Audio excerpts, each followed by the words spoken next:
결혼 생활의 시작.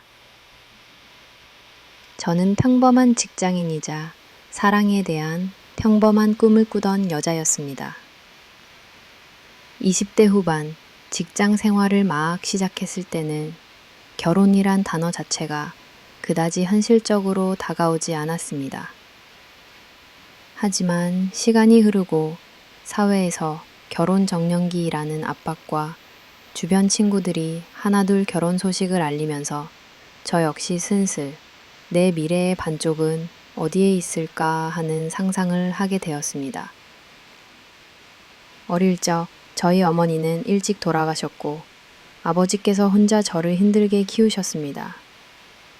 그런 성장 환경 때문인지 저는 누구보다 가족의 의미를 그리고 평범한 가정의 소중함을 진하게 마음에 품고 있었습니다.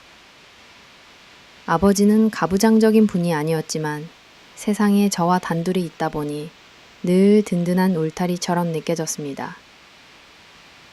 대학을 졸업하고 서울에 올라와 적응하느라 바쁘게 살던 시기, 어느 순간 저에게도 운명처럼 누군가가 다가왔습니다. 그는 바로 저와 같은 회사, 같은 부서에 입사한 신입사원이었습니다. 첫인상은 평범했지만 진중한 성격과 책임감 있는 모습이 저를 점점 끌어당겼죠. 자연스럽게 서로를 알아가면서 신뢰와 호감이 쌓였고 어느새 저희는 연인이자 인생의 동반자가 되겠다는 약속을 하게 되었습니다. 본격적으로 결혼을 준비하면서 솔직히 말하면 한편으로는 설렘보다는 두려움과 부담이 더 컸던 것 같습니다. 제 주변에는 결혼 후 힘겹게 사는 선배들도 많았고 직장 내에서도 결혼과 동시에 커리어가 단절되는 여성들을 적지 않게 봐왔습니다. 하지만 그래도 서로를 진심으로 아끼고 사랑한다면 둘이 힘을 합치면 어떤 어려움도 이겨낼 수 있을 거야 라는 희망이 조금 더 컸습니다. 결혼식을 올리던 그날 제 인생의 처음이자 마지막일 것 같은 환한 웃음과 왠지 모를 두려움이 동시에 밀려왔습니다. 양가 부모님 앞에서 서약하고 친구들과 친지들 앞에서 축복을 받으면서도 내심 나는 과연 좋은 아내가 될 수 있을까? 행복한 가정은 어떻게 만들어가는 걸까? 라는 물음이 머릿속에 맴돌았습니다. 특히 아버지를 혼자 두고 시댁에 들어가는 게 맞는지, 저처럼 외동딸을 시집 보내는 아버지의 심정은 또 얼마나 복잡할지 결혼 준비 기간 내내 고민이 많았습니다. 하지만 아버지께서 네가 행복하다면 아빠도 괜찮아 라고 해주신 말 한마디가 저를 지탱해 주었습니다. 결혼 생활이 시작된 후 첫 몇 달은 말로 설명할 수 없을 만큼 복잡한 감정의 연속이었습니다. 새로 시작하는 모든 게 낯설고 서툴렀지만 동시에 새로운 세계에 왔다는 신선함으로 채워지기도 했습니다. 사실 결혼 전에는 쉬울 거라고 생각했던 일들이 실제로는 얼마나 많은 인내와 노력이 필요한지 매일 깨달았습니다. 작은 오해, 미견 차이에도 상처받고 기대만큼 채워지지 않는 일상에 눈물도 흘렸죠. 하지만 함께 살아가는 것이란 서로를 다독이고 맞춰가는 과정이라는 걸 조금씩 배워나가게 되었습니다. 저는 이상적인 가정을 꿈꿨습니다. 어린 시절 그리웠던 엄마의 빈자리를 내 가정에서 따뜻한 사랑으로 채워나가리라 다짐했어요. 남편과 손을 맞잡고 새로운 가정을 꾸리는 이 길의 시작점에서 서로가 서로에게 가장 큰 힘이자 위로가 되어줄 것이라 믿었습니다. 결혼의 시작은 흔히들 말하는 꽃길만 있는 건 아니었습니다. 하지만 그 길에서 매일매일 배우고 성장할 수 있었기에 그 또한 인생에서 소중한 한 페이지로 남았습니다. 그렇게 저는 나만의 가정, 새로운 시작을 위해 한 걸음 내딛게 되었습니다. 만남과 인연, 그리고 결혼을 결심하다. 저와 남편 준호의 첫 만남은 아주 특별하거나 영화처럼 극적인 장면은 아니었습니다. 하지만 시간이 흐른 지금 돌아보면 바로 그 자연스럽고 담백한 만남이 저희 인연의 진정한 시작이었던 것 같습니다. 대학교를 졸업하고 힘들게 취업의 문턱을 넘은 뒤 첫 출근 당시 신입사원들 사이에 묘한 긴장감이 감돌던 기억이 아직도 선명합니다. 회색 수트에 단정하게 넥타이를 맨 남자, 준호. 그의 모습은 첫인상에 강한 인상을 남기진 않았지만 유난히 또렷한 눈빛과 조용한 자신감이 느껴지는 사람이었습니다. 처음 본 순간부터 왠지 안정감이 느껴지고 조용히 주위 사람을 챙기는 모습에 호감이 생겼던 것 같습니다. 프로젝트 협업 과정에서 자주 마주치던 우리는 사소한 대화를 나누며 서로의 일과 삶에 조금씩 관심을 가지게 되었습니다. 점심시간에 같은 조로 팀이 되어 이야기를 나누거나 늦은 야근 끝에 엘리베이터를 함께 타고 내려가며 힘들었던 하루를 위로하는 순간들이 쌓였죠. 회사 밖에서도 자연스럽게 둘만 따로 밥을 먹거나 커피 한잔 하면서 일상 대화로 조금씩 가까워졌습니다. 그 과정에서 서로의 성장 배경, 가족 이야기도 조심스레 나누게 되었고 각자 가정에서 겪었던 아픔이나 소망도 자연스럽게 공개할 만큼 신뢰가 쌓였습니다. 특히 준호는 늘 가족을 중요하게 여기고 어머니와 누나들을 살뜰히 챙기는 모습을 보여주었습니다. 저 역시 어릴 적 어머니를 잃고 아버지와 오롯이 살아왔다는 점에서 마음 깊은 곳의 외로움과 가족에 대한 갈망을 준호에게 말할 수 있었습니다. 준호는 가족은 결국 서로 기대고 보듬어주는 존재라고 말하며 저의 상처를 조심스럽게 어루만져 주었습니다. 지금 생각해보면 사랑의 시작은 꼭 거창하거나 화려할 필요는 없었던 것 같습니다. 서로에게 솔직한 마음을 털어놓고 힘들 땐 곁이 되어주고 기뻤던 순간은 함께 웃어주는 따스한 온기가 쌓이면서 마치 오랜 시간 알고 지낸 친구처럼 편해졌으니까요. 사내동호회에 같이 가입해 주말에는 등산이나 영화 관람을 하면서 사소한 일상도 공유했습니다. 준호와 함께한 시간들은 특별한 이벤트가 없어도 늘 평온했고 그 평범함 속에 소중함을 느꼈습니다. 어느새 우리 둘은 회사 동료들 사이에서도 자연스럽게 함께라는 단어로 불릴 만큼 각별한 사이가 되었습니다.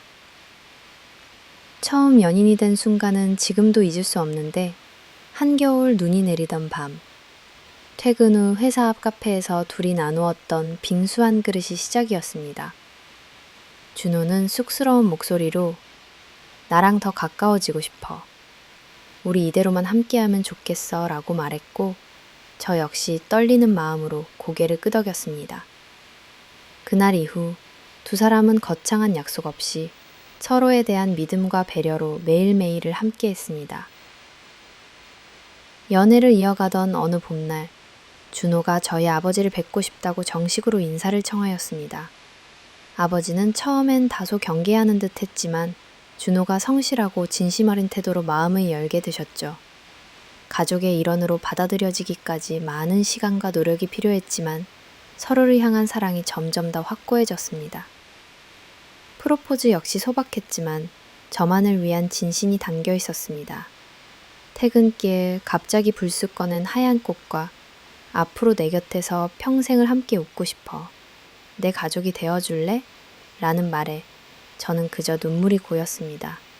그동안 혼자였던 제 삶, 조금은 외로웠던 길에 앞으로 준호와라는 인연이 함께하겠다는 확신이 들었기 때문이었습니다. 결혼을 결심하자 양가 가족들과의 만남 또한 긴장과 설렘이 뒤섞인 시간이었습니다. 시댁에서는 저를 따뜻하게 맞아주셨고 남편의 누나들과도 언니, 동생처럼 정을 쌓았습니다. 오랜 시간 고민하고 조심스레 쌓아온 사랑이 결실을 맺는 순간 저는 단순히 결혼이 아닌 새로운 가족을 만드는 과정임을 비로소 실감했습니다. 돌이켜보면 저와 준호의 인연은 특별히 극적인 장면이나 영화 같은 고백은 없었지만 함께 울고 웃었던 수많은 평범한 일상들이 쌓여 진짜 사랑이 완성된 것 같습니다. 서로의 힘든 성장 과정, 상처, 꿈을 나누며 점차 내 사람이 되어가는 과정이 저희만의 연애와 결혼의 스토리입니다. 결국 함께하기로 한 약속, 두려움과 설렘이 공존하던 순간을 지나 저희는 진정한 인생의 동반자가 되었습니다.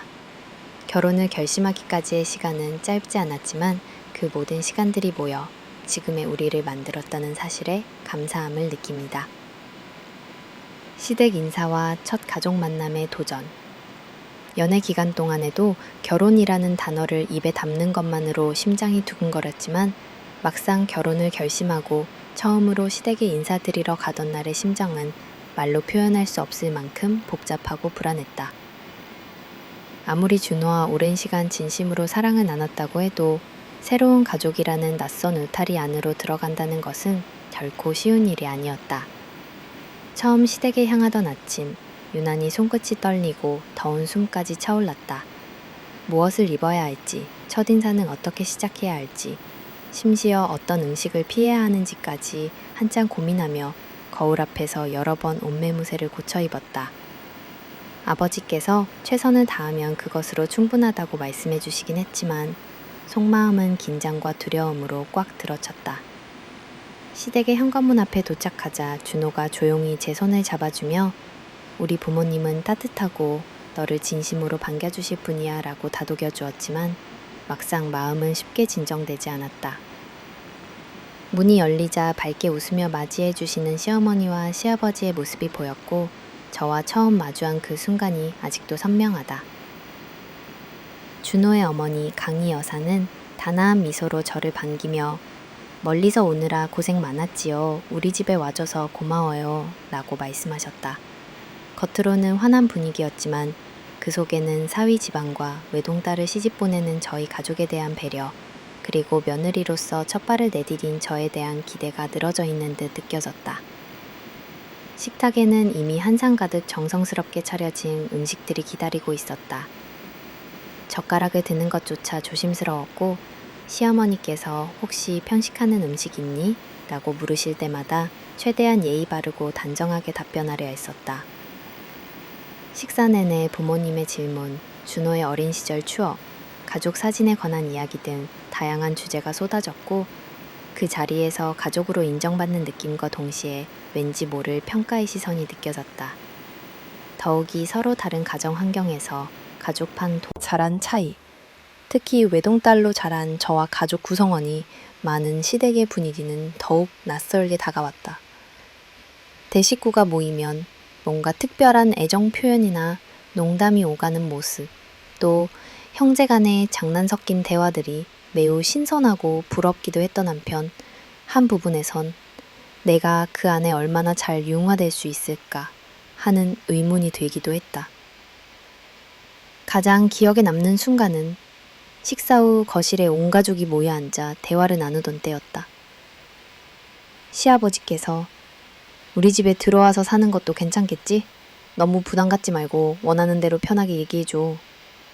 라고 말씀하셨을 때 응원의 메시지와 동시에 뭔가 큰 책임감이 어깨에 얹혀지는 듯 했다.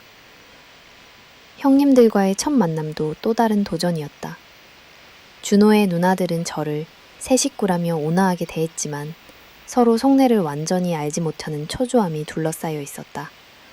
특히 집안의 일이나 자녀 교육 등 여러 가지 집안 문화를 자연스럽게 배우는 것 또한 큰 시련이었다. 생활 습관, 말투, 집안에서 지켜야 할 작은 예절 하나하나까지 눈치껏 따라가야 했으니 긴장을 늦출 수가 없었다. 첫 명절 때는 그야말로 시험대였다. 부산하게 차례상을 준비하고 가족 전체가 모이는 자리에서 매 순간 바른 태도를 유지하는 것이 쉽지 않았다. 조그만 속상함이나 긴장감이 들 때마다 아버지의 격려와 준호의 조용한 응원이 가장 큰 힘이 됐다.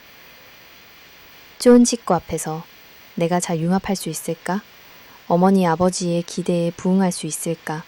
라는 생각에 눌려서 때로는 집으로 돌아와 조용히 눈물을 훔친 밤들도 있었다. 그러나 시간은 조금씩 해결책을 가져다 줬다. 시어머니께서 제게 음식을 묻고 레시피를 나누거나 시누이가 가족 나들이 때 손을 잡아주며 건네는 따스한 말 한마디 등 소소한 일상 속에서 점점 진심이 통하기 시작했다. 결국 가족이 된다는 것은 피 한 방울 섞이지 않아도 서로의 마음을 두드리고 서로 다른 문화와 습관을 이해하고 받아들이는 오랜 시간과 인내의 산물이란 걸 알게 됐다. 시댁과의 첫 만남은 두렵고 낯설었지만 그만큼 스스로를 성장시키고 새로운 인생의 챕터를 여는 값진 시간이었다. 실표, 기대와 달랐던 현실. 결혼을 앞두고 있을 때, 그리고 처음 시댁에 들어갈 때, 저는 나름대로 많은 기대와 소망을 품고 있었습니다. 새로운 가족과의 조화로운 관계, 서로를 위해주는 따뜻한 정, 존중과 배려가 오가는 일상, 그리고 오랜 시간 함께 견고하게 쌓아 올릴 우리만의 추억들이라는 로망이 머릿속에서 자연스럽게 그려졌죠. 시댁 식구들도 저를 융약 따뜻하게 맞아주었기에 저는 쉽게 스며들 수 있을 거라고 믿었습니다. 하지만 결혼 생활이 시작되고 시간이 지날수록 현실의 벽은 생각보다 훨씬 높고 단단하다는 사실을 하나씩 깨닫게 되었습니다. 곧 이상적인 가족에 대한 환상은 서서히 무너지고 내 앞에 놓인 삶은 생각과는 전혀 달랐습니다. 가장 먼저 느꼈던 건 시댁의 암묵적인 분위기 속에서 진짜 가족이 되기란 생각보다 훨씬 오랜 시간이 필요하다는 점이었습니다. 명절이나 가족 행사가 있을 때면 표면적으로는 다정다감하고 함께 하는 듯 보였지만 미묘한 선이 그어져 있다는 느낌을 받았습니다. 우리와 너, 시가와 친정의 구분이 눈에 보이지 않게 드리워져 있었고 저는 스스로 외부인이 된 듯한 기분을 자주 느끼곤 했죠. 특히 시어머니와의 관계에서 일어나는 작은 오해나 대화 속 미묘한 신경전은 말로 설명하기 어려웠습니다. 저는 열심히 시댁의 집안일을 돕고 예의를 갖췄다고 생각했는데도 종종 옛날 며느리들은 말하지 않아도 알아서 움직였지, 며느리는 이렇게 하는 게 맞다 같은 은근한 비교가 들려왔습니다. 처음엔 듣고 흘려넘겼지만 반복되다 보니 나도 모르게 마음 한구석엔 상처가 쌓였습니다. 또한 형식적이고 현상 유지에 급급한 시댁 풍경에 실망하기도 했습니다. 가족 구성원 모두 바쁘고 피곤한 현대 사회에서 저는 서로 격려하고 배려하는 따뜻한 정과 정기적인 대화가 많을 줄 알았지만 실제론 각자 할 일에 급급해 서로의 관심조차 부족할 때가 많았습니다. 시댁 식구끼리 오랜만에 모인 자리에 조심스레 친정 얘기를 꺼냈을 때 분위기가 어색하게 식는 경험도 여러 번 있었죠. 그래, 거기도 잘 지내니? 나는 형식적인 질문 한마디가 끝일 뿐 진심 어린 관심을 기대하긴 어려웠습니다.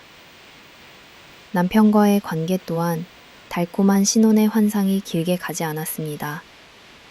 각자의 직장 일에 지이고 남편은 종종 시댁 식구도 가족이니까 네가 더 노력해야 해 라는 말로 저의 마음을 헤아려 주기보다는 중재자의 역할에 머무렀죠.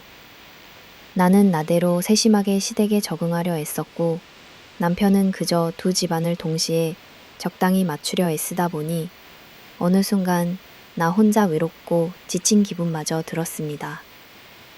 특히 제가 가장 기대했던 부분은 진짜 내 편이 되어줄 가족을 만나는 것이었는데 현실은 오히려 더 큰 긴장과 눈치를 만들어냈습니다. 결혼 전에 그렸던 함께 요리하면서 웃고 마음을 나누는 고부관계나 형제 자매들과 허물없이 지내는 자가이 언니 동생의 그림은 실상에서 드물었고 노력해도 좀처럼 마음의 거리만큼은 좁혀지지 않는다는 사실에 서글픔이 쌓였어요. 작은 부분에서 오는 실망도 컸습니다. 가족 모임에서 말 한마디를 더하기 어렵고 식사 자리에선 무의식적으로 주변 눈치를 보게 되고 주요 의사 결정에서는 자연스럽게 배제되는 일도 많았습니다. 시댁 가족들 사이에만 통하는 농담, 오랫동안 공유한 추억, 그리고 나만 모르는 가족 규칙들이 별세계처럼 느껴졌죠. 이젠 나도 가족인데 왜 이렇게 소외감을 느껴야 할까 하는 생각이 머리에서 떠나지 않았습니다. 그 외에도 친정에 대한 소식이나 필요가 생겼을 때 시댁의 시선은 늘 조심스러웠습니다. 숨기고 싶었던 친정 사정이나 어려운 점을 털어놓으면 금세 입이 오르내리거나 의심에 쌓이기도 했죠.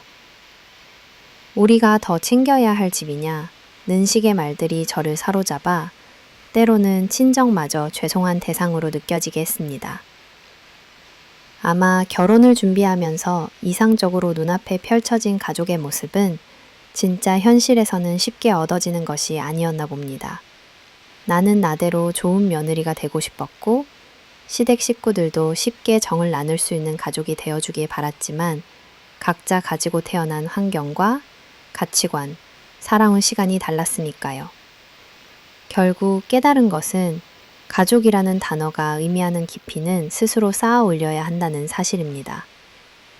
기대와 현실의 차이에 상처받아 눈물 짓던 밤도 많았지만 그 모든 과정이 결국 나 자신을 단단하게 만들고 관계에 대해 다시 배우는 시간이었다고 생각하려 노력하고 있습니다.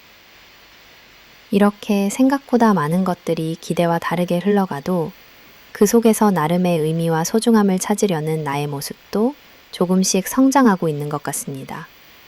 때론 가족이란 이름 아래 더 가까워질 수도, 더 멀어질 수도 있음을, 그리고 그 차이를 인정하고 내 몫의 행복을 스스로 만들어가야 한다는 것을 이제는 알 것 같아요. 섬서임임을 단점의 차이와 갈등, 결혼 생활이 조금씩 자리를 잡아간다고 믿었던 시간들 속에서 가장 뚜렷하고도 복잡하게 저를 흔들었던 것은 바로 관점의 차이에서 오는 수많은 갈등이었습니다.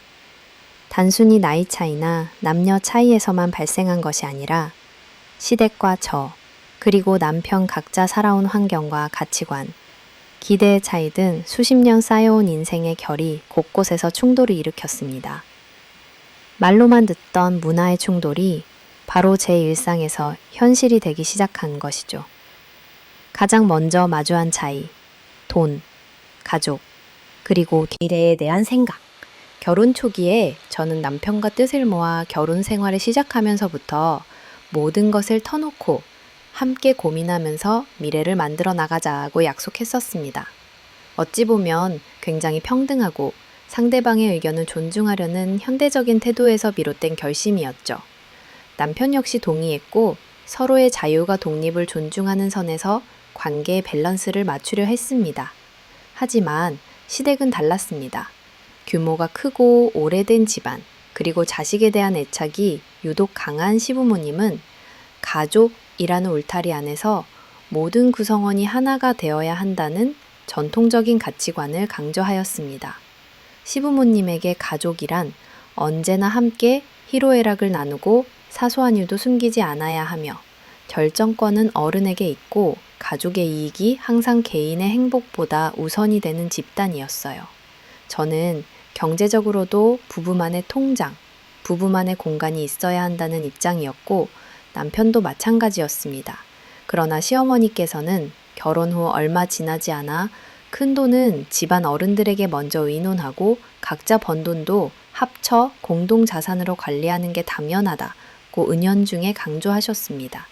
가족 상의 없이는 부동산이나 큰 소비, 심지어 여행, 한 번도 자유롭게 결정할 수 없는 분위기가 자연스럽게 강요되었습니다. 처음에는 시댁이 우리에게 관심을 갖고 걱정해 주는구나 라고 생각하면서 이해하려고 노력했습니다. 그래서 아무리 사소한 지출이라도 일일이 보고하고 결제를 받는 과정이 반복됐죠.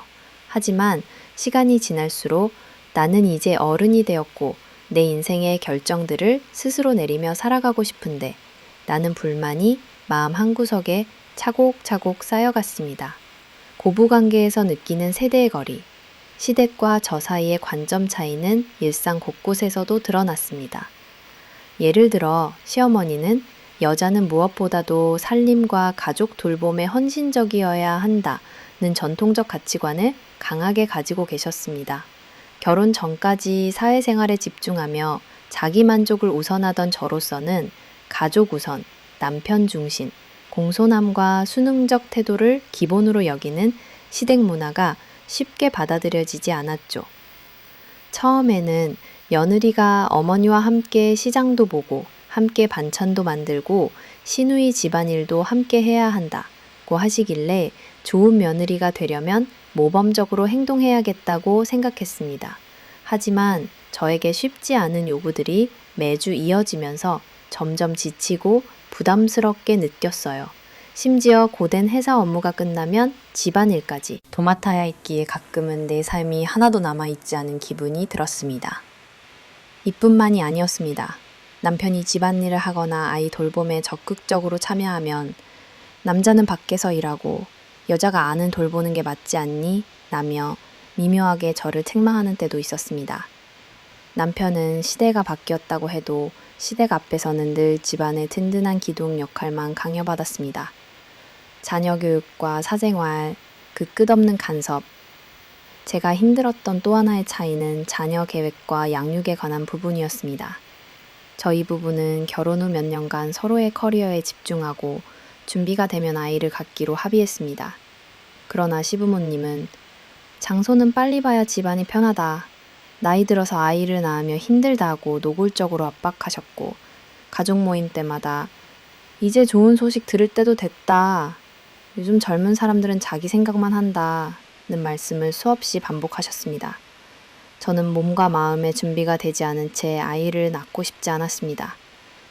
남편 역시 저희 입장을 존중했지만 시댁의 끈질긴 기대와 반복되는 암시는 매 순간 저를 죄책감 속에 밀어넣었습니다.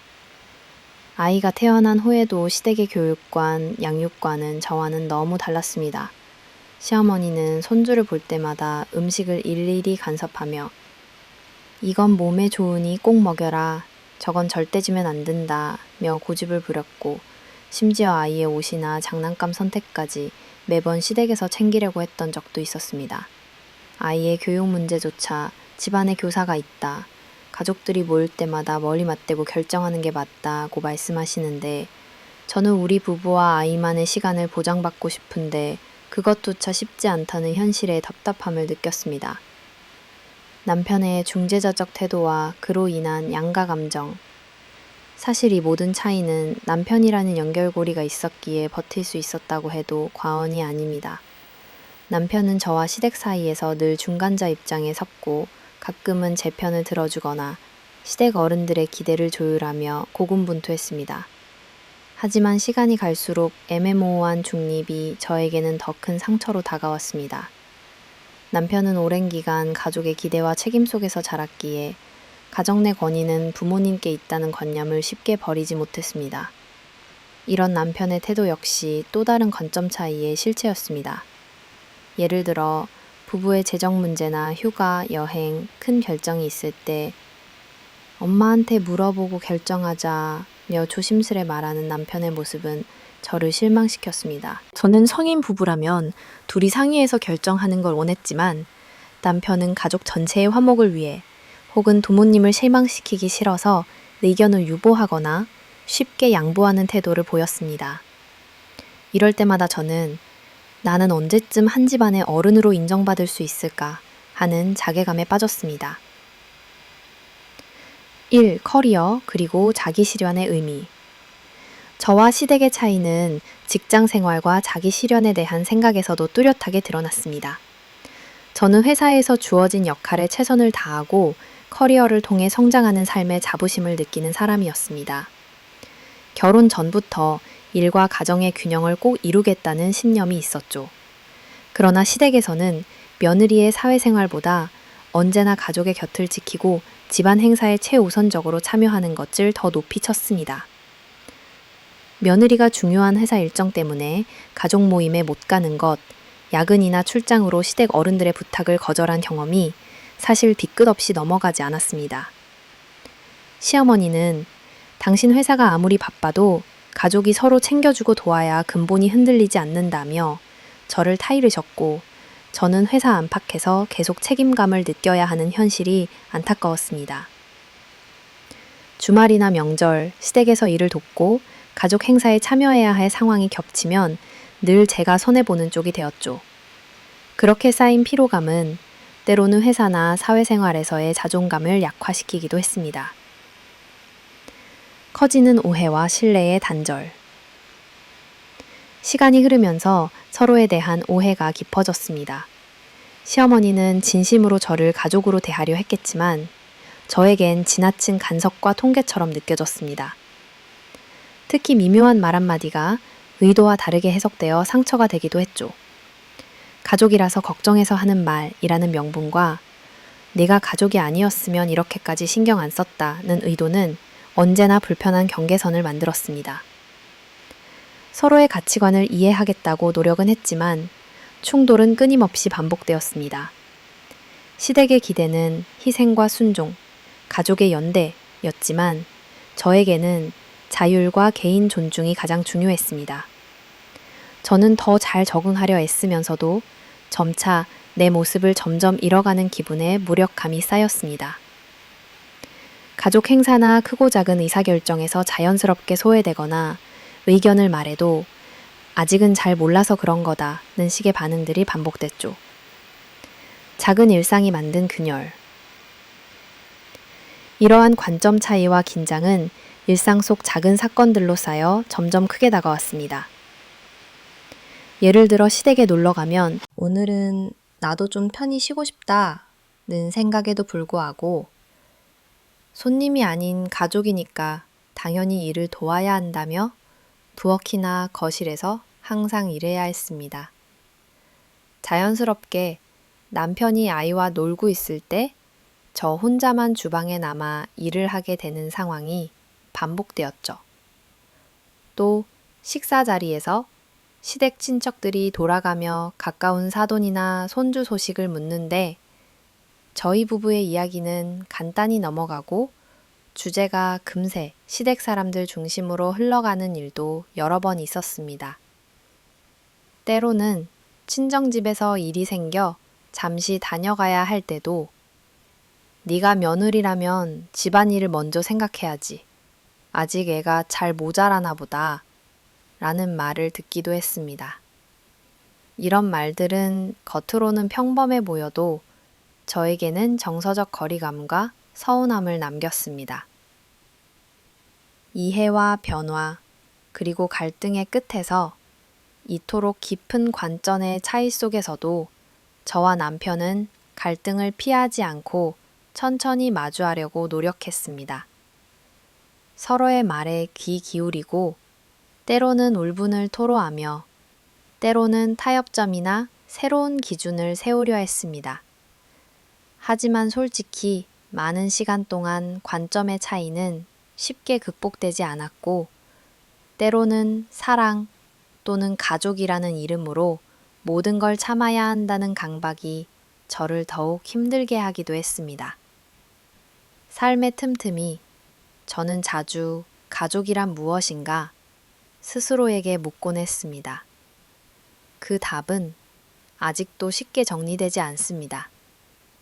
단지 관점의 차이가 생긴다고 해서 반드시 누군가가 잘못된 것은 아니라는 것, 서로의 입장과 가치를 인정할 수 있는 의미 있는 시간이 더 중요하다는 것, 그리고 내가 원하는 삶의 방향과 가족이라는 공동체의 경계 속에서 어디까지가 희생이고 어디까지가 나 자신의 권리인지를 나 역시 배워가는 긴 여정임을 깨닫게 된 것 같습니다. 여전히 갈등은 남아있고 앞으로도 완전히 사라지지 않을 것입니다. 하지만 이제는 서로 다름을 인정하며 조금 느슨하게 거리 두는 법, 내 마음을 상하게 하는 관점에는 솔직히 거부하고 내가 지켜야 할 가치는 끝까지 포기하지 않으려 노력하고 있습니다. 관점의 차이, 그것은 가족이라는 이름 아래 평생 반복될 수 있는 숙제이지만 그 숙제 속에서 나 자신을 더 단단하게 만들어가고 의미 있는 가족 관계를 조금씩 만들어 나가는 것이 어쩌면 인생의 큰 과제가 아닌가 싶습니다.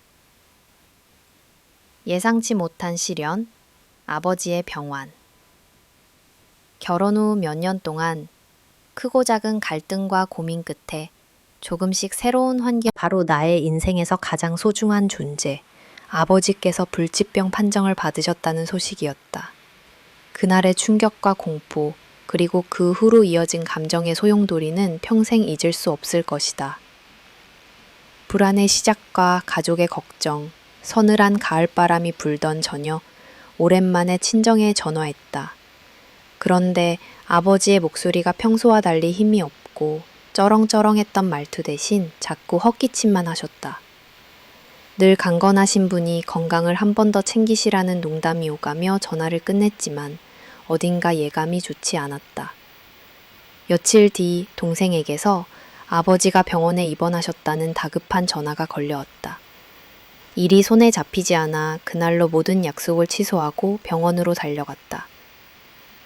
하얀 병원 복도에서 마주한 아버지는 눈에 띄게 수척해져 있었고 금방이라도 눈물이 떨어질 것 같은 표정이었다. 검사 결과를 들은 순간 너무도 믿고 싶지 않은 현실 앞에 무너지는 느낌이 들었다. 가난 말기라는 주치의의 차가운 목소리는 내 귀에 뚜렷하게 맴돌았고 그 자리에 있던 우리 가족 모두는 말문을 잃었다. 왜 하필이면 아버지였을까? 왜 이렇게 빨리? 준비도 되지 않은 채 그런 비극이 다가왔던 걸까? 내면의 혼란, 그리움, 죄책감, 시댁에서의 생활과 결혼 후의 여러 문제로 바빠서 자주 찾아뵙지 못한 지난 시간이 주마등처럼 스쳐 지나갔다. 조금만 더 일찍 안부를 챙겼더라면이라는 자책감이 마음을 파고들었다. 인간이란 참 아이러니하다. 평소엔 당연하게 여겼던 아버지의 존재가 이렇게 위태로워진 뒤에야 진정한 소중함을 실감하게 되는 것이다. 아버지 곁에 머무르며 병수발을 하기로 결심했다. 하지만 이 결정은 또 다른 갈등을 낳았다. 시댁에선 요즘 들어 친정일에 신경을 너무 많이 쓴다. 네 위치를 잊지 말아라는 압박이 시작되었고 남편조차 잠깐이면 이해해도 가족 돌봄 책임이 계속되면 우리 집안에 문제가 된다는 식의 태도를 보였다. 내 편이라 믿었던 관계들이 하나둘씩 서늘하게 차가워졌다. 병원에서의 나날, 무력감과 소망의 교차. 병실의 새벽은 늘 고요하지만 나의 마음속은 세상의 소음이 모두 모인 듯 뒤엉켜 있었다. 링거의 의지에 자는 아버지의 손을 붙잡고 있자면 나도 모르게 울컥 울음이 복받쳤다. 아버지는 누워 계시면서도 걱정하지 마라, 나는 괜찮다며 오히려 덤덤한 표정을 지으셨다. 사실 그 말의 뒤에는 자식들까지 불안하게 만들기 싫다는 깊은 배려가 숨겨져 있었다. 가끔 아버지께서 내가 네 옆에서 오래 지켜주지 못해서 미안하다. 네. 결혼 생활이 쉽지 않은 걸 알면서도 지켜봐 줄 수 없어 마음이 아프다. 하실 때면 꾹 참고 있던 눈물이 쏟아져 나왔다. 아버지, 아직 우리 곁에 좀 더 계셔야죠. 저도 동생도 아직 많이 어리잖아요. 힘내주세요. 간절한 바람은 머릿속에서 메아리칠 뿐 점점 희망의 끈이 가늘어지는 느낌이었다. 가족 간의 갈등과 상실의 그늘, 병환이 급격히 악화되면서 친정은 순식간에 위기감에 휩싸였다.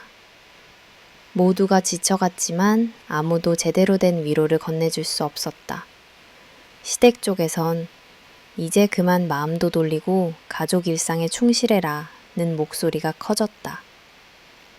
남편은 형식적으로 힘들면 며칠 더 친정에 있어도 괜찮다 라고 하였으나 동시에 자신도 점점 불편해지는 눈치였다. 특히 아버지의 건강 악화와 병원비 문제 등 현실적인 어려움을 해결하는 과정에서 예상치 못한 시댁 식구들의 냉철한 태도에 큰 슬픔과 배신감이 밀려왔다. 시어머니가 우리도 어려운 때니까 각자 알아서 하라 며 거리를 두는 발언을 했고 심지어 재산 문제에 대해 암묵적으로 질문하는 대화가 오갔다. 친정의 위기 속에 기대를 걸었던 가족이라는 이름이 점차 멀어져가는 것을 실감했다. 짙어지는 애도와 삶에 대한 새로운 성찰. 치료의 희망이 조금씩 소멸할수록 아버지는 점점 자신의 삶을 정리하는 듯한 언행을 보였다. 중요한 서류와 집문서, 유품 하나하나를 정성스레 정리하며 나와 동생을 다정하게 불러 힘들 때 서로 기대고 꼭 단단히 살아가라고 반복해 당부하셨다. 그 눈빛, 그 온기는 영원히 잊지 못할 것이다. 내 마음은 복잡하게 뒤섞였다. 한편으로는 너무 슬프고 억울했으며 한편으로는 아버지의 여유로운 태도가 오히려 내게 위안이 되기도 했다. 어느 날 밤 병원 복도 원두막에 앉아있던 아버지가 조용히 내 손을 잡고 이렇게 말씀하셨다. 아무리 힘들어도 세상에 남은 내 가족이 너에게 가장 소중한 버팀목이 되어줄 것이다. 난 떠나도 네 삶을 사랑하며 응원할 거야. 시간이 지날수록 아버지는 자신의 죽음에 대한 두려움과 미련을 감추고자 더욱 밝은 척 하셨다. 대신 나와 동생, 남편, 가족들에게 작은 조언과 유산을 남겨주며 새로운 삶에 대한 용기와 책임을 물려주려고 애쓰셨다. 그 모습을 지켜보며 나는 인간의 생명과 사랑, 가족이라는 의미가 얼마나 깊은지 다시 한번 마음속으로 새길 수밖에 없었다. 눈물을 흘리며 아버지의 평생 사랑, 수고, 희생에 대해 고마움을 나누었다. 아버지께서는 조용히 내 손을 꼭 쥐며 힘든 일도 언젠간 모두 지나가니까 절대 슬픔에 머무지 말고 앞으로 나가라 고 속삭였다. 그 순간 세상에서 가장 두려웠던 홀로 남겨지는 느낌이 엄습했지만 동시에 아버지의 품이 따뜻하게 느껴졌다. 장례를 치르며 가족 모두는 긴 시간 쌓여온 슬픔과 후회, 미련, 각자의 사랑을 마음 깊이 묻었다. 친척, 이웃, 오랜 친구들까지 모두가 아버지라는 큰 그늘 아래 힘을 합쳤다. 나는 마지막 인사를 드리며 눈물 대신 미소를 지으려 애썼다. 그것이 아버지께서 진정 원하셨던 마지막 선물이었으니까. 삶과 가치관의 변화, 그리고 진짜 가족의 의미, 아버지의 병환과 죽음은 내게 엄청난 상처와 동시에 커다란 변화를 안겨주었다. 가장 소중한 이의 상실 후 평소 간직해온 일상의 걱정거리, 시댁과의 갈등, 결혼 생활의 불협화음, 불안과 외로움 등 또 모두 상대적으로 하찮게 느껴졌다. 무엇이 진짜 의미 있는 것일까? 진짜 가족은 과연 무엇일까? 라는 질문이 내내 머릿속을 맴돌았다. 아버지가 남긴 말, 작은 메모, 그분의 미소와 손길, 곁에 있을 때는 몰랐던 절대적 사랑, 그 모든 것이 가슴 한구석을 뜨겁게 울렸다. 나는 단순히 며느리 아내 딸의 역할만이 아니라 인간으로서의 삶과 가치, 내 행복을 어떻게 지키고 표현할 것인지 고민하기 시작했다. 가족과 나, 삶을 다시 세우는 다짐. 이후 내 삶은 한동안 무기력과 허탈함 속에 지나갔다. 그러나 더 이상 슬픔 속에만 머물 수 없다. 나는 아버지의 생전 바람대로 가족들을 지키고 내 마음에 남은 사랑과 추억을 소중히 안고 새로운 미래를 위해 조금씩 용기를 내기 시작했다. 아버지의 존재가 사라졌다는 현실은 영원히 아프겠지만 그 아픔이 고여 희망으로 승화될 때까지 걸어가려 한다. 이 과정에서 나는 진짜 가족이란 피와 이름만이 아니라 서로의 고통을 이해하고 함께 극복하려는 진심에서 비롯된다는 것을 깨달았다. 시련 속에서도 곁을 지켜주는 사랑, 마음을 다해 응원해주는 관심, 그리고 마지막까지 손을 붙잡아주는 무언의 약속, 그 모든 것이 곧 가족이다. 나는 앞으로 이 가치를 품고 살아갈 힘과 용기를 더욱 다져간다. 갈등의 절정, 아버지의 병환과 상실이라는 커다란 고통을 막 겪고도 내 인생에서 또 한 번 진정한 위기가 몰려왔다.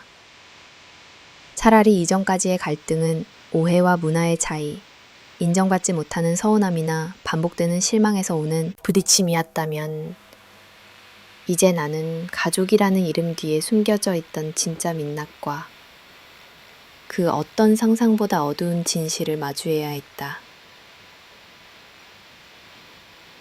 침묵 속에서 서서히 드러나는 기류. 아버지가 세상을 떠난 뒤 유라한 슬픔 속에 빠진 며칠 동안 나는 유품을 정리하고 친정과 시댁을 오가며 정신없이 지냈다. 모든 것이 무의미해 보였다. 그러나 그렇게 며칠, 남편 준호의 태도는 묘하게 달라졌다.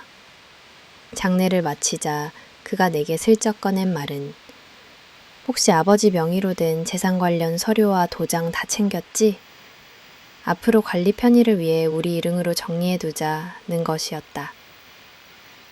처음에는 별 의심 없이 그래, 현실적인 부분에서 남편이 도와주겠다는 거겠지 생각했다. 하지만 그날 밤 남편은 혼자가 된 나의 친정집에서 내 서랍을 뒤지며 문서와 도장을 찾는 모습을 보였다. 그 주 동안 여러 번 내가 상속자로서 아직 많이 준비가 안 되었으니 내가 대신 서류 정리 법률 절차를 맡아주겠다며 반복적으로 설득했다. 가족의 도움에 의지하고 싶은 내 착잡한 마음에 그 의도를 깊이 파악하지 못했던 것이다. 감추어진 진실, 조용한 배신. 어느 날 새벽 갑자기 보험회사 사무실에서 전화가 왔다. 명의 이전 서류가 정상적으로 완료되었습니다. 향후 처리 절차는 남편분과 논의하시면 됩니다. 그제서야 무언가 이상함이 느껴졌고 집에 돌아와 서랍을 확인해 보니 인감도장과 신분증 사본, 아버지가 남긴 땅과 사업장의 소유권 서류가 온데간데 없었다. 불길한 예감으로 준호에게 다그쳐 물었을 때 그는 너도 상식적으로 생각해봐. 내가 서류 실수하면 집안 다 망가질 수 있는데 내가 좀 적극적으로 관리한 거지. 라고 태연하게 반응했다. 하지만 내 도장을 몰래 찍어 서류에 사인하고 변호사에게 연락 없이 재빨리 재산 명의를 자신의 이름으로 변경한 사실을 일일이 확인하게 되었다. 그 과정에서 시어머니와 시누이, 심지어 남편의 동생까지 이런 정당한 가족의 권리 운운하며 그 뒤에 있었다는 사실을 알았다. 가면이 벗겨진 시댁, 도려내는 말의 상처. 내가 여기 더 머물 필요 없어. 정리할 것 있으면 빨리 해. 나는 이 말을 평생 잊지 못할 거라 생각한다. 아버지의 상실로 이미 무너진 마음 위에 이제는 내 존재 자체가 가족에서 쫓겨나는 현실이 엄습했다. 시어머니는 예전과 전혀 다르게 우리는 내가 우리 생각보다 지나치게 친정만 챙기는 거 계속 못 봐주겠다. 너도 이 집에 더 있으면 서로 피곤하다. 라며 내 쫓임에 가까운 태도를 취했다. 대화 한지 나디 위로 한마디 없이 남겨진 건 너는 이제 우리 가족이 아니다. 재산이 목적이었으면 네가 먼저 솔직해졌어야지. 하는 식의 비아냥과 절연 통보였다. 남편은 문자 한 장으로 서로 편하자, 이혼하자, 더 연락하지 마. 나는 이혼 서류를 보내었고 이후로 내 전화와 문자, 심지어 가족 단톡방까지 모두 나를 차단했다. 충격과 절망, 그리고 분노. 한동안 나는 할 말을 잃었다. 분노할 힘조차, 서러움에 눈물을 쏟을 힘조차 남지 않았다. 수년간 보였던 다정함이, 함께 쌓아온 기억이 모두 거짓이었다는 충격. 나를 진심으로 아끼는 줄 알았던 남편, 가족이라 말했던 시댁 모든 이들이 재산에 눈이 멀어 나를 몰아내고 모멸감을 준 현실. 그동안 스쳐 지났던 사소한 누래와 냉대, 이중적 행동들이 모두 하나의 퍼즐로 맞춰지듯 머릿속에서 재조명됐다. 이 과정에서 나는 점점 정신적으로 피폐해졌고 자존감이 송두리째 흔들렸다. 정말 나만 바보처럼 진심을 믿었던 걸까? 내가 가족이라 여긴 이들은 한 번도 날 가족으로 인정하지 않았던 걸까? 자책과 슬픔이 파도처럼 밀려왔다. 결심과 반격의 시작. 하지만 아버지가 남긴 마지막 유언장이 떠올랐다. 누가 어떤 형태로든 너를 올가매거나 정당하지 않은 방법으로 네 권리를 침해한다면 끝까지 포기하지 말고 네 몫을 지켜라. 집으로 돌아가 아버지의 흔적을 끼안으며 남긴 서류들을 다시 찾았다. 예상치 못했지만 아버지는 사망 전 변호사에게 자세한 상황을 미리 설명하고 내 명의의 상속 증명서와 소송 시 사용할 수 있는 주요 녹취, 그리고 필요한 모든 법적 자료까지 준비해 두었음이 드러났다. 적어도 나 혼자 남겨두지 않겠다는 아버지의 깊은 사랑이 다시 한번 나를 일으켜 세웠다. 밝혀지는 진실과 본격적인 법적 대응. 나는 변호사를 찾아가 모든 상황을 이야기했고 남편과 시댁이 내 명의를 도용하여 문서를 위조하고 재산을 편취했다는 명확한 증거를 제시했다. 또한 그 과정에서 들었던 모든 전화, 문자, 대면 대화를 최대한 녹음해 두었던 것이 큰 힘이 되었다. 수사기관과 법률 대리인의 도움으로 나는 남편과 시댁을 고소했다. 고소 소장이 집에 전달되던 날 시어머니와 남편 측에서 딸처럼 생각했는데 이렇게까지 해야 하냐. 가족사인데 양쪽 다 얼굴 못 들게 만드는 거냐.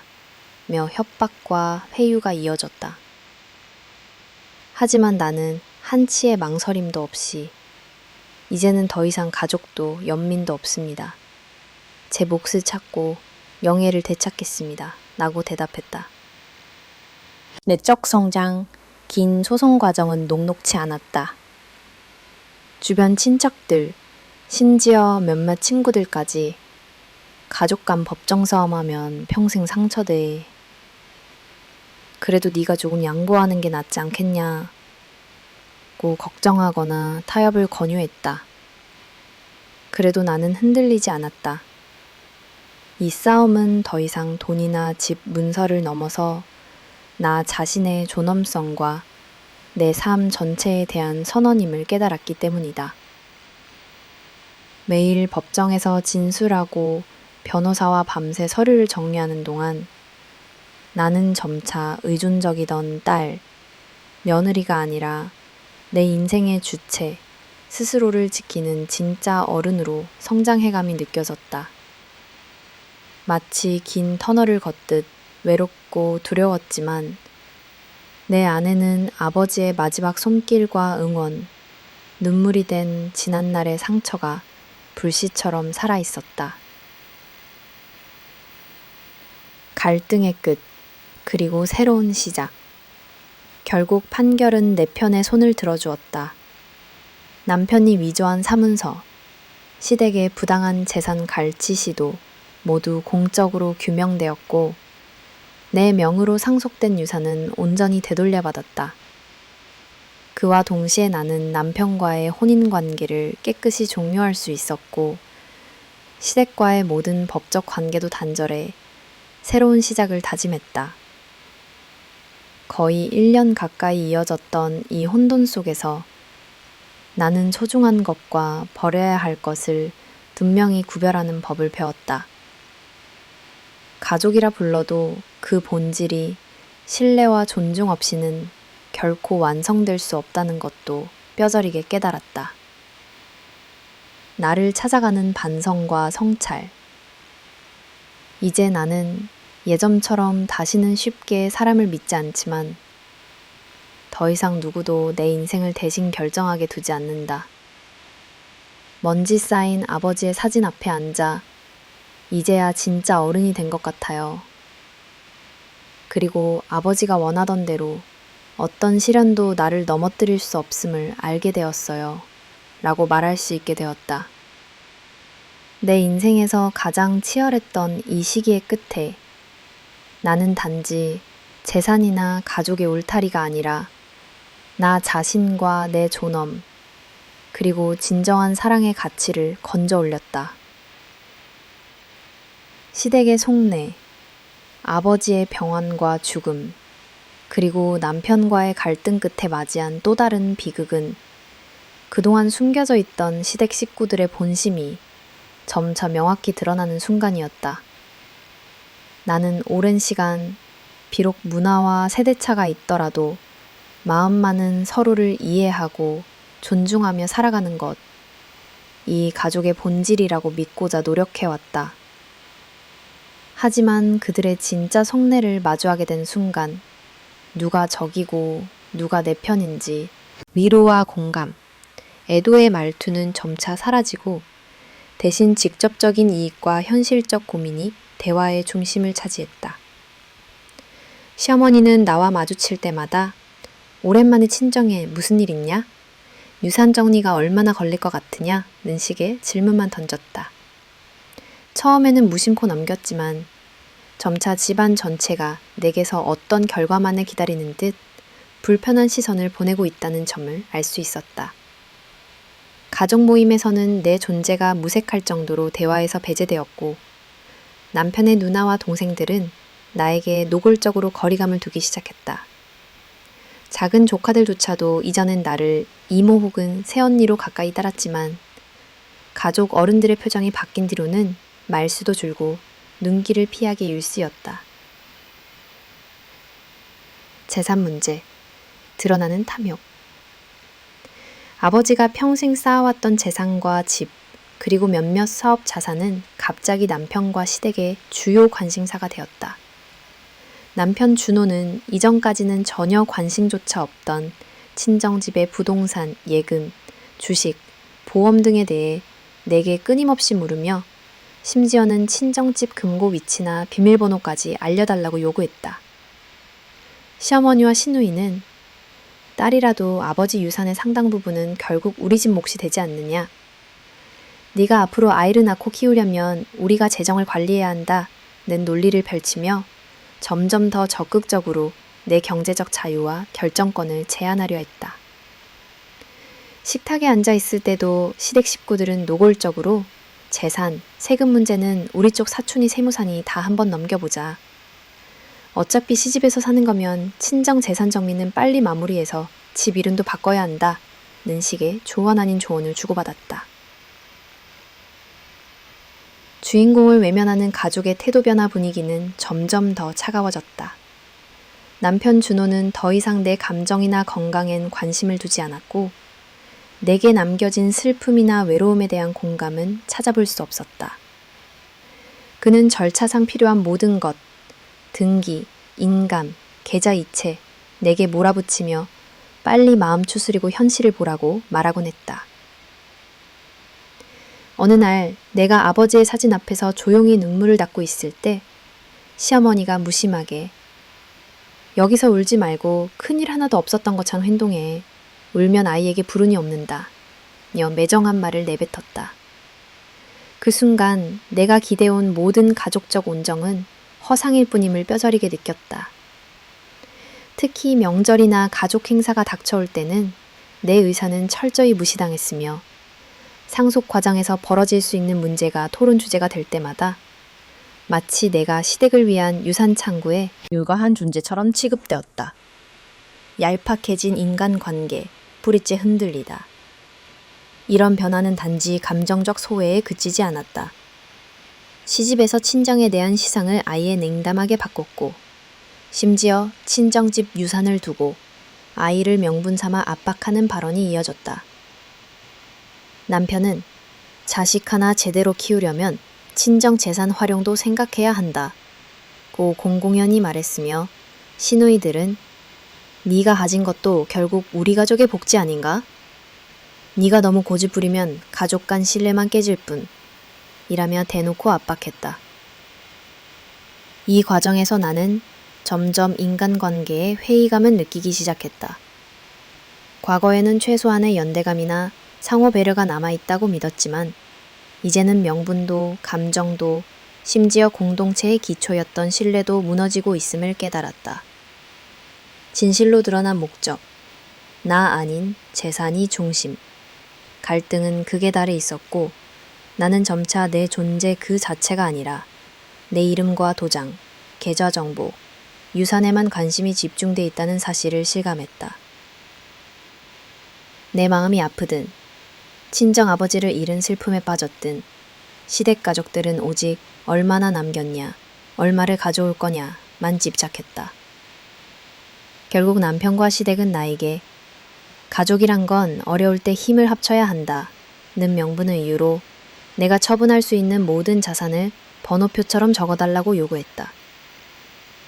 밤중에 주방에서 혼자 앉아 멍하게 있으면 시어머니는 조용히 와서 네가 현명하게 굴지 않으면 우리 모두 곤란해진다.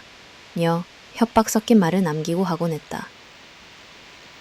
고립의 심화와 무너지는 자존감. 가장 고통스러운 점은 내 말을 들어주는 사람이 한 명도 남지 않았다는 사실이었다.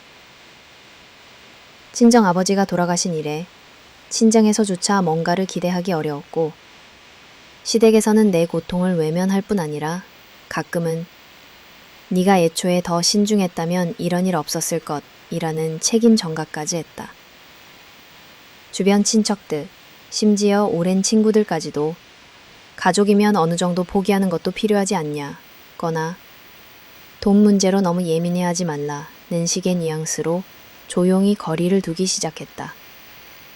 나라는 인간이 아니라 하나의 도구 혹은 문제의 당사자처럼 밀려난 현실 앞에 결국 나는 점점 위축되고 자존감이 바닥까지 내려앉고 말았다. 결국 드러난 시댁의 속내 앞에서 생긴 새로운 각성. 그러나 한편 이런 위기는 내 인생에 있어 새로운 각성의 기회가 되었다. 나는 서서히 깨달았다. 여태껏 나 스스로 착한 며느리, 가족을 챙기는 딸과 아내라는 틀에 스스로를 가둬왔다는 사실. 그리고 상대방은 결코 내 진심이나 슬픔, 가족의 의미에 관심이 없었다는 사실도 명확히 알게 됐다. 그들은 책임감이란 이름 아래 나의 당연한 권리와 감정을 무시했고 도리어 희생을 강요했다. 결국 내가 나의 목소리와 권리를 지켜야 한다는 당연한 결심을 이 쓰라린 과정 속에서 되찾았다. 지금까지의 착각과 미련을 벗어 던지고 내 존엄과 재산, 내 미래를 지키기 위해 더 단단해져야 할 이유를 마음 깊이 각인시킨 순간이었다. 잠든 밤 새로운 삶을 준비하며 이제 나는 집안 구석, 먼지가 내려앉은 아버지의 유품을 하나씩 정리하며 조용히 속삭인다. 아버지, 저 사람이 아버지가 원하던 가족의 모습은 아니었어요. 하지만 저는 절대로 여기서 무너지지 않겠습니다. 이제부터는 저 자신을 먼저 지키겠습니다. 가족이라는 이름으로 포장된 이기심, 오랜 환상, 그리고 드러난 진실. 이 모든 과정을 통해 나는 인간에 대한 신뢰, 나 자신에 대한 존중, 그리고 언젠가 진짜 사랑하는 사람들을 위해 내가 더 강해져야 함을 뼛속 깊이 실감한다. 언젠가 이 고통의 시간이 지나고 나면 나는 분명 더 지혜롭고 단단한, 그리고 내 삶의 주인이 되어 있을 것이다. 뜻밖의 유언장을 받다. 어느 비 내리는 오후, 나는 친정집 정리를 마치고 옛 책상 서랍을 뒤적였다. 아버지의 마지막 흔적들을 차곡차곡 모아 한참을 멍하니 바라보다가 택배 하나가 도착했다는 메모를 발견했다. 발신인은 다름 아닌 아버지가 평소 신뢰하던 법률사무소였다. 그 순간 나는 알 수 없는 예감과 두근거림을 안고 조심스럽게 박스를 열어보았다. 아버지의 마지막 배려, 특별한 유산의 흔적. 흰 봉투 안에는 두툼한 서류 더미와 함께 손글씨로 또박또박 적어내려간 아버지의 편지가 들어 있었다. 내 딸에게, 만일 내가 이 편지를 받고 있다면 나는 이미 세상을 떠난 것이겠지. 한 줄 한 줄 또박또박 적힌 문장마다 아버지의 숨결이 느껴졌다. 아버지는 이미 자신의 운명을 예감하고 나에게 남길 수 있는 모든 마무리를 조용히 준비해 두셨다. 유언장에는 각종 재산 목록과 명의 관련 서류, 보험 및 저축 내역, 심지어 중요한 법률 절차까지 상세히 안내되어 있었다. 더불어 혹시라도 누군가 강제로 내 권리를 뺏으려 든다면 꼭 이 변호사와 상의해서 마지막까지 자신의 뜻을 지키라는 구체적 당부가 적혀 있었다. 서서히 밝혀지는 아버지의 진심. 나는 유언장을 읽으며 어린 시절이 떠올랐다. 힘들고 외로웠던 시간마다 나를 키우며 때때로 말로 다 표현하지 못한 사랑을 늘 행동으로 보여주셨다.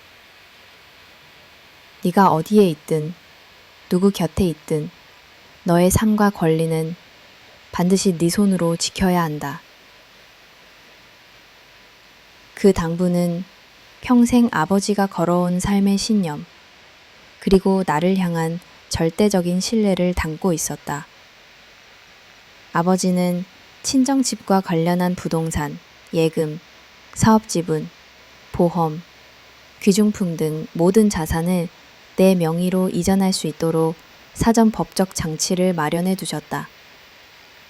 혹시라도 예상할 수 없는 외압이나 협박이 있을 경우 법적 보호를 최대한 받을 수 있도록 상속 방지 및 보호 장치, 법적 대리인을 통한 소송 미행장 등의 서류가 고이 보관되어 있었다. 불현듯 찾아오는 혼란과 경계심, 유언장을 읽어내려가면서 내 마음에서는 감사와 동시에 억울함, 그리고 당혹감이 뒤섞였다. 왜 우리 가족에게 이런 지독한 준비까지 필요했을까? 아마 아버지는 내 결혼 생활 내내 시댁 식구들의 시선과 이익 위주의 태도를 이미 간파하셨던 것일지도 모른다. 나는 천천히 그리고 되새기며 아버지의 긴 편지를 읽어나갔다.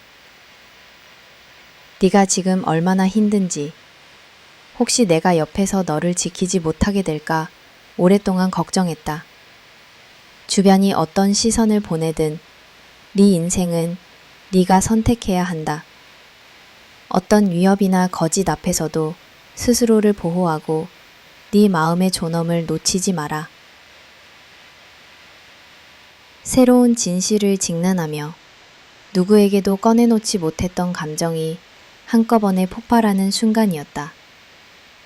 그동안 믿어왔던 가족, 남편, 시댁의 허상, 모든 게 한순간에 무너진 지금, 이제야 진심으로 나를 생각해준 사람은 오직 아버지뿐이었다는 사실을 다시 깨달았다. 작은 손길, 구석에 남은 아버지의 흔적 하나하나가 전부 사랑이었다. 유언장 말미에는 만약 법적 분쟁이나 위조, 도용, 협박이 있을 경우 즉시 법조인에게 협력을 요청하라는 세세한 절차까지 적혀 있었다. 은행 서류와 인감, 증명서, 모든 연락처와 이메일까지 알뜰히 정리되어 있었다.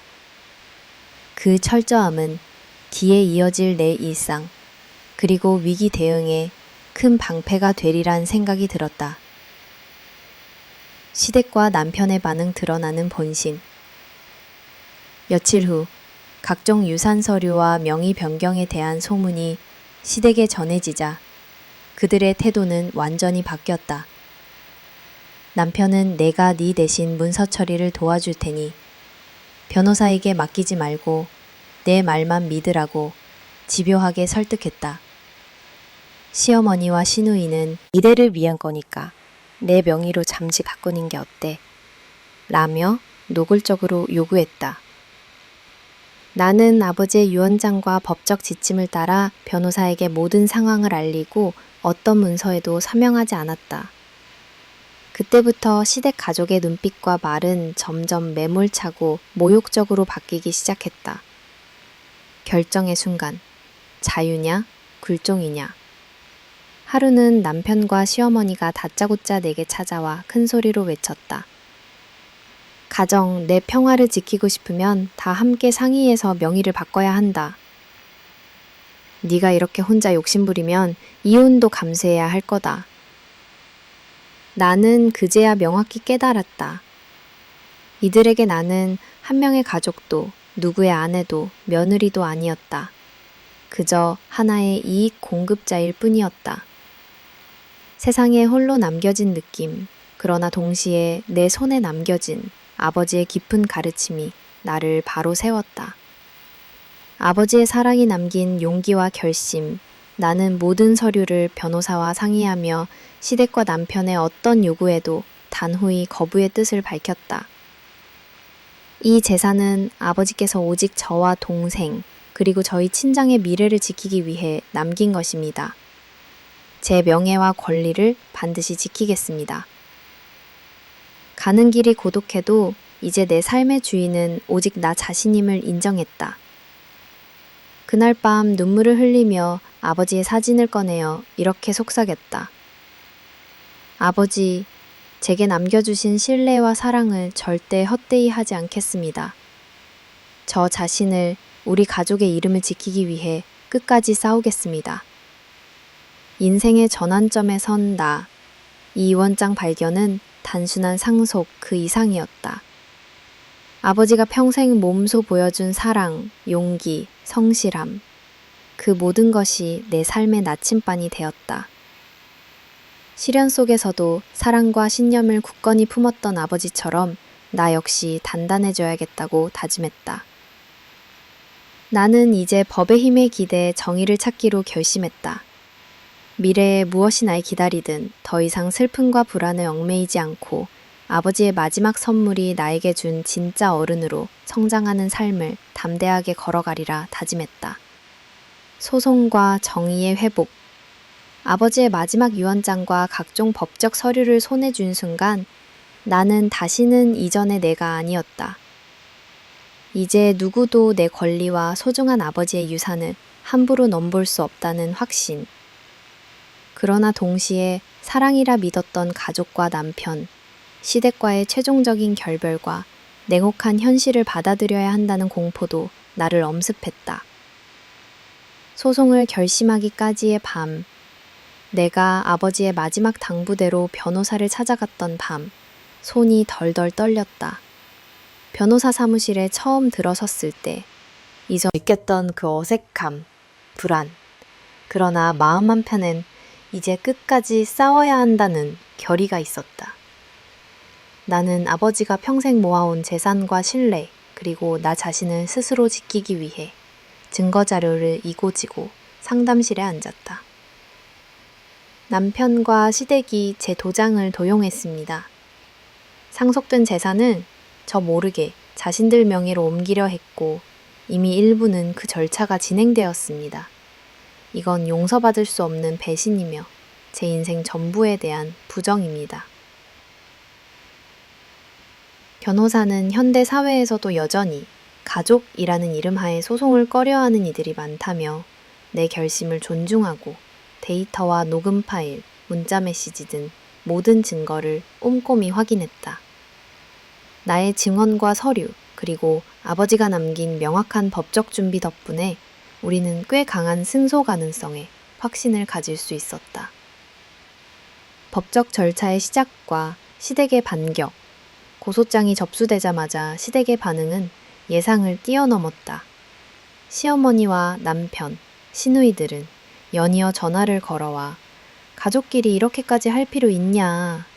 남이 욕할 수도 있고 소문이 퍼지면 네 인생도 끝이라며 협박과 회유를 교차했다. 어느 날 밤 남편은 집 앞까지 찾아와 문을 두드리며 자신에게 마지막 기회를 달라고 애원했다. 하지만 그의 눈빛과 목소리에는 더 이상 과거의 따뜻함도 사랑도 남아있지 않았다. 나의 단호한 거절에 그는 나지막이 욕설을 내뱉고 돌아섰다. 너 정말 변했다. 가진 것밖에 남은 게 없냐? 그 말이 내 마음을 더 깊이 베었다. 집안 어른과 친지도 간섭을 시작했다. 가문 망신이다. 몇 푼 돈 때문에 평생 원수가 될 거냐? 여자가 참아야 가정이 산다. 등 온갖 편견 가득한 말들이 쏟아졌다. 그러나 나는 흔들리지 않았다.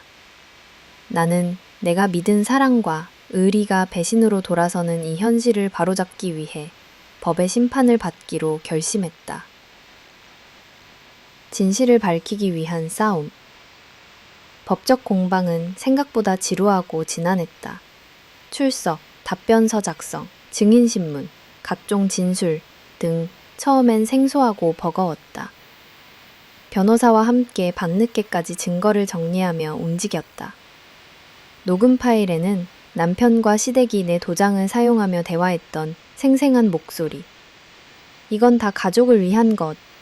어차피 다 우리 식구인데 뭐가 문제냐? 는 장면. 인감증명 위조의 충격적인 대화 등이 남아 있었다. 재판정에 처음 출석한 날, 나는 자신의 모든 과거와 상처를 적나라하게 드러내야만 했다. 판사 앞에서 가족이기에 할 수 없는 일도 있지만 때로는 가족이 진술했다. 내 목소리는 처음에는 떨렸지만 점차 스스로를 지키는 힘으로 바뀌어갔다. 시댁의 모함, 사회적 시선, 그리고 내적 단련. 재판이 길어질수록 시댁 측은 끊임없이 이혼을 빌미로 돈을 뜯어내려 했다. 사위된 자에게 제대로 설명도 없이 무리하게 고소를 저질렀다. 며 허위 진술을 쏟아부었다. 친척들 역시 SNS, 카톡, 심지어 내 직장 동료에게까지 온갖 말들을 흘렸다. 나는 한동안 세상에서 고립된 기분에 휩싸였다. 결국 저 여자는 돈을 노리고 남편과 싸우는 여자야. 가정까지 파탄내고 제대로 된 며느리는 아니었다더라. 이런 소문이 나를 견디기 힘들게 했다. 어느 날 밤 방 안에 홀로 앉아 아버지가 남긴 손편지를 펼쳐 읽었다. 네가 당당함을 잃지 말거라. 누구도 너를 함부로 흔들지 못하게 하여라. 나는 천천히 숨을 고르고 아버지께 부끄럽지 않게 끝까지 싸우기로 다짐했다. 진실은 반드시 밝혀진다. 긴 터널 같던 소송이 중반을 넘어서면서 내게 힘이 되어준 것은 바로 꾸준한 진실, 그리고 작은 승리의 경험이었다. 몇 차례의 증언 이후 재판부는 남편과 시댁 측이 조작한 인감증명, 영의 변경 절차를 모두 불법으로 결론지었다. 위조된 문서들이 법적으로 무력화됐고 나의 명예도 회복되는 과정이 시작됐다. 시댁 일가와 남편은 마지막 순간까지 정 한 번만 더 봐달라, 적당히 타협하자며 또다시 협상에 나섰지만 내가 제시한 것은 단 하나, 즉 법의 정의와 진심이었다. 어머니, 남편, 이제 당신들은 나의 인생에서 완전히 물러나 주셔야 합니다. 내가 찾는 건 아버지의 유산이 아니라 저를 사람으로 대접하지 않은 시간들에 대한 정당한 사과와 권리입니다. 정의가 실현되는 날, 마침내 법원이 내 손을 들어주었다. 재판 판결문엔 다음과 같은 내용이 적혀 있었다. 상속자 본인의 동의 없는 명의 변경, 타인의 인감 위조, 재산 탈취 시도는 가족 간이라도 결코 용납될 수 없다. 피고, 원고의 명예, 경제적 권리를 침해한 점에 대해 사과하고 상속 재산 및 기타 금전적 손실을 전해 환수하라. 그 순간 머릿속에 뽀얀 안개가 걷히는 듯했다. 나는 소송 과정을 통해 인간을 다시 배우고 세상과 나 자신을 정면으로 마주할 용기를 얻었다. 삶의 전환점, 그리고 다시 서는 나. 싸움이 끝난 후 나는 어느 흐린 오후 조용히 친정집 마당에 섰다. 하늘엔 여전히 흐린 구름이 가득했지만 내 마음은 더 이상 두렵지 않았다. 아버지의 사진 앞에 서서 나직이 속삭였다. 저 이제 괜찮아요. 그 어떤 시련이 와도 저 자신과 우리 가족을 지킬 줄 아는 사람이 됐어요. 나는 상속재산과 별개로 주어진 보상금 일부를 아버지가 생전에 후원하던 복지단체에 기부했다. 그리고 내 이름으로 삶의 첫 페이지를 새로 열기로 결심했다. 이제 나는 누구에게도 휘둘리지 않고 내 목소리를 내며 나를 사랑하고 존중하는 사람들과 새 삶을 꾸려가고 있다. 법이 정의를 찾았다는 그 한순간이 나에겐 영원한 해방의 출발점이자 진짜 어른으로 성장한 증표였다. 이 모든 과정이 남긴 결론은 사랑이란 이름 아래에서도 인간의 존엄과 권리는 결코 침해받지 않아야 한다는 것이다. 가족이라고 해서, 가장 가까운 이라고 해서 내 삶을 좌지우지할 수 없다는 것. 이제 나는 더 단단하고 현명하게 그리고 무엇보다 자유롭게 살아갈 준비가 되어 있었다. 자유와 결혼에서 얻은 값비싼 교훈, 겁도 없이 사랑만을 믿고 시작했던 결혼. 한때는 가족이라는 말 한마디에 세상의 어떤 상처도 소외도 이겨낼 수 있으리라 믿었다. 하지만 수많은 갈등과 배신, 그리고 홀로 맞이한 법적 투쟁의 긴 터널을 지나오고 나니 나는 이제 완전히 달라진 사람이 되어 있었다. 자유, 그 흔한 단어가 이토록 값비싼 대가와 아픔 끝에야 내게 진짜로 다가올 줄 예전에는 꿈에도 몰랐다. 고요한 해방, 하지만 쉽게 곁들여지지 않는 평화. 재판이 끝나고 나는 아버지가 지어주신 집으로 돌아왔다. 오래된 나무 장판에서 나는 묵은 먼지 냄새, 한낮에 햇살이 스며드는 창가, 그리고 텅 빈 거실의 고요함이 내 심정을 고스란히 비추고 있었다. 처음엔 이제 모든 게 끝났다고 생각했다. 하지만 정작 자유란 단어 앞에 선 나는 낯설고 어색한 공기를 마셔야만 했다. 오랜 시간 가족에 기대고 새로운 울타리 속에서 끊임없이 인정받기 위해 애쓰던 내겐 갑작스럽게 주어진 해방이 오히려 어둡고 무거운 벽처럼 느껴졌다. 그럼에도 시간은 멈추지 않고 흘렀다. 아침이면 아버지의 찻잔을 닦고 저녁이면 지난 추억이 아른거리는 식탁에 혼자 앉아 마음을 추슬렀다. 누가 대신해주지도 위로해주지도 않는 외로움 한가운데서 나는 조용히 나 자신과 대면해야 했다. 상처와 후회, 그리고 스스로에 대한 질문, 내 안에 도사린 고통은 쉽게 가라앉지 않았다. 결혼 직전 나는 항상 좋은 배우자, 착한 며느리가 되어야 한다는 강박에 시달렸다. 남편과 시대, 사회의 기준, 주변 사람들 모두의 잣대에 맞추어 나를 깎아내고 희생하는 것이 당연한 일이라고 믿었기 때문이다. 하지만 현실은 냉혹했다. 진짜 나에게 손 내밀어주는 사람은 아무도 없었고 내가 누구인지조차 잃어버릴 뻔한 순간도 수없이 많았다. 결혼 생활 내내, 그리고 이혼과 소송 과정에서 나는 내가 잘못해서 이런 일을 당하는 건가? 내가 욕심쟁이여서 모두가 등을 돌린 것일까? 나는 자책에서 벗어날 수 없었다. 그러나 천천히 모든 과정을 돌아보니 나만 그토록 희생해야 할 이유도, 상대에게 끌려다니며 내 소중한 감정과 권리를 내줄 필요도 결코 없었다는 사실을 깨닫게 되었다. 진짜 가족의 의미, 그리고 기대의 해체. 시간이 흐르며 나는 가족이라고 불리는 울타리의 본질에 대해 다시 생각하게 됐다.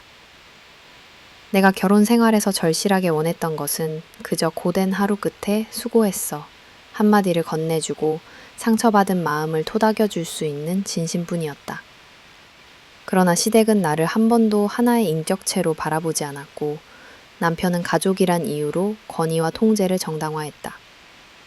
친정에서조차 사회에서조차 여자니까, 며느리니까, 가족이니까 라는 이름 아래 내 몫의 고통과 침묵이 강요되었다.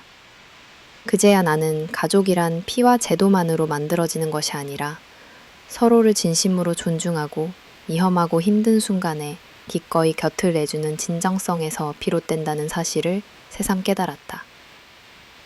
자존감의 회복과 나 자신과의 약속. 고독했던 시간, 나는 한 가지 다짐을 했다. 앞으로 나는 누구에게도 나의 존엄과 권리를 내어주지 않겠다. 나를 사랑하지 않고 나를 이용하려는 이들에게 휘둘리지 않겠다. 아버지의 유산, 소송에서 되찾은 경제적 보상, 그 모든 것이 내게 다시 삶을 설계할 기회가 되어주었다. 나는 일부 재산을 소외된 이웃과 어려운 학생들을 위해 기부했고 남은 돈으로 내가 하고 싶은 작은 사업을 준비하기 시작했다. 매일 아침마다 내가 진짜 원하는 건 무엇인가? 무엇을 위해 살아갈 것인가? 스스로에게 질문하고 또 물었다. 더 이상 누군가의 딸, 아내, 며느리라는 역할로 나를 설명하지 않고 그저 나 자신 그 자체로 존재하려 했다. 결혼 사랑만으로는 절대 충분하지 않다는 진실. 돌이켜보면 사랑은 결코 모든 걸 감싸주지 않는다. 우리는 너무도 자주 진짜 사랑이라면, 가족이라면 다 이해해주고 용서받을 수 있다는 환상에 빠진다. 하지만 사랑이란 그저 감정이나 끈끈한 정만으로 완성되는 것이 아니라 서로에 대한 존중, 경계, 합리적 상호 의존이 병행될 때 비로소 건강하게 살아남는다는 걸 늦게나마 알게 됐다. 관계 속에서 가장 중요한 것은 내 마음을 진정으로 이해해주고 필요할 때 아니오라고 말할 수 있는 용기다. 이혼과 소송을 겪으며 나는 드디어 아님을 분명히 말하는 힘, 나를 지키는 단호함을 배웠다. 비로소 아무리 외롭고 힘들어도 그 단호함에서 진짜 자유가 싹튼다는 사실도 깊이 새겼다. 소중한 교훈, 그리고 두 번째 삶의 시작. 힘들고 쓰라린 결혼을 통해 내가 얻은 가장 소중한 자산은 나를 진심으로 신뢰하는 힘이었다. 이전에는 남의 시선을 먼저 생각했고 세상의 기준에 맞추기 위해 발버둥 쳤지만 이제는 내 마음의 소리에 귀를 기울인다. 상처는 완전히 아물지 않았고 가끔은 외로운 밤 눈물이 흐르기도 한다. 그러나 예전처럼 좌절하거나 누군가의 비난과 평판에 휘둘리지 않고 오롯이 나를 안아주며 살아가고 싶다. 나는 요즘 아버지의 사진 앞에 앉아 함께 차를 마시며 속삭인다. 아빠, 이제야 진짜 어른이 된 것 같아요. 더 늦기 전에 나를 아끼는 사람들과 소소하지만 행복하게 살아갈 거예요. 자유, 그리고 새로운 삶의 페이지. 이제 내 옆엔 아무도 없지만 나는 누구의 시선도 명분도 두려워하지 않는다. 행복이란 내가 내리는 결단 속에 있고 때론 과감히 관계를 멈추고 떠나올 수 있는 용기에서 시작한다. 또다시 누군가를 사랑하고 가족을 이루게 된다면 반드시 정말 나를 존중하고 내 경계와 목소리를 이해해주는 사람과 진실하게 만나고 싶다. 결혼은 더 이상 나를 완성해주는 무지개가 아니라 스스로를 단단하게 세울 수 있는 거울과도 같은 기회였다는 걸 기억한다. 상처와 후회, 간절함과 자유, 그리고 다시 택한 나 자신의 삶, 이 모든 값비싼 교훈은 평생 나를 지켜줄 가장 든든한 나침반이 되어줄 것이다. 결론. 나 자신을 위한 삶을 선택하다. 오랜 시간 인생의 일부였던 가족이라는 울타리를 벗어난 뒤 나는 처음으로 온전히 나 자신을 마주하게 되었다. 결혼, 시련, 배신, 아픔, 치열한 투쟁, 이 모든 구불구불한 길 끝에서 나는 나답게 산다는 것의 의미를 스스로에게 묻기 시작했다. 과거와 화해하며 진짜 삶의 자리로 처음에는 말할 수 없이 힘들었다. 의지하던 부모님도 사랑했던 남편도 기대했던 가족도 어땠을까? 더 현명했더라면 상처가 덜했을까? 나 혼자 버텨야 할 운명을 미리 알지 못한 게 죄일까? 하는 자책도 시간이 흐르며 조금씩 수그러들었다. 이제는 안다.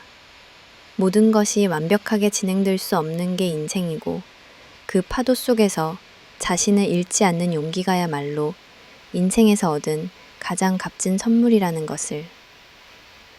나를 위한 선택이라는 용기. 가장 힘들었던 것은 타인의 시선이 아니라 내 안에 남아있는 내가 원하던 내 모습과의 갈등이었다. 나는 항상 타인의 기대에 부응하려 하고 가족, 사회가 부여한 딸, 아내, 며느리라는 역할에 스스로를 맞추려 애썼다. 하지만 그 과정에서 내가 정말 바라는 가치, 진짜 원하는 삶은 서서히 뒷전으로 밀려났음을 이제 돌아볼 수 있다. 혼자가 된 뒤에야 비로소 나는 질문할 수 있었다. 나는 왜 행복해야 하는가? 그 행복은 반드시 누군가 곁에 있어야만 완성되는 것일까? 돌아보면 내 인생에서 가장 기쁘고 평화로웠던 순간들은 누군가의 기준 혹은 조건 때문이 아니라 나 자신의 내면과 깊숙이 연결된 시간들이었다. 시끌벅적한 가족 모임, 기억만 남은 남편과의 설렘도 지나가고 조용한 새벽에 나만의 책상에 앉아 과거를 곱씹던 시간.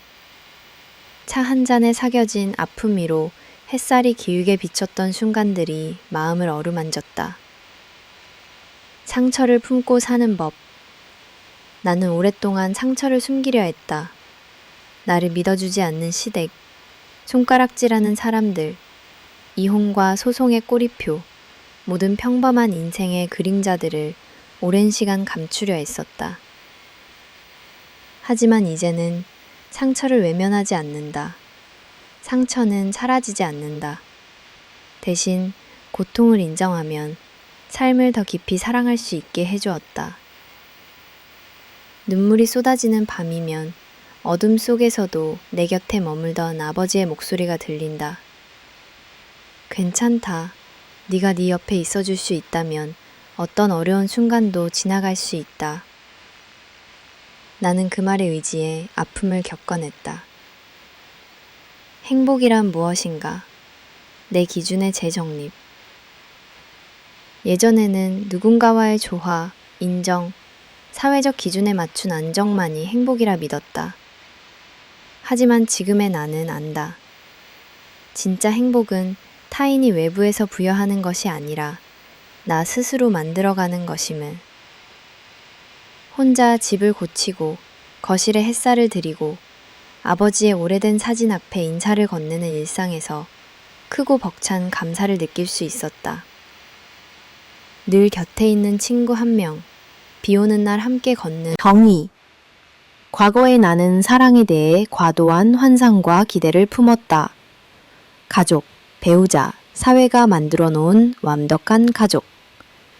희생적인 아내, 인내하는 며느리의 틀 속에서 자신의 감정을 억누르기 바빴다. 하지만 진짜 사랑은 상대의 결함이나 부족을 채우는 게 아니라 서로의 다름을 존중하고 한계와 경계를 인정하는 것임을 알게 됐다. 지금은 새로운 사랑을 꿈꾸지도 옛 사랑을 미워하지도 않는다. 그저 내 삶의 모든 인연과 상처, 이별, 만남이 모두 지금의 나를 이루는 밑거름이 되었다는 사실에 감사할 뿐이다. 관계 맺기의 재발견. 이제 나는 사람들이 흔히 말하는 정상 가족의 모양이나 완전히 예측할 수 있는 인간관계에 집착하지 않는다. 주변 사람들과의 거리를 필요할 때는 당당하게 유지하고 친밀함이 무거워질 땐 과감하게 내려놓는다. 상대의 기대에 휘둘릴 때마다 내 삶은 내 것이라고 자신을 다시 다독인다. 친구, 동료, 새로운 인연과의 소소한 모임 하나하나가 모두 내 선택의 결과이자 나만의 우주임을 체감한다. 나를 단단하게 하는 작은 변화들.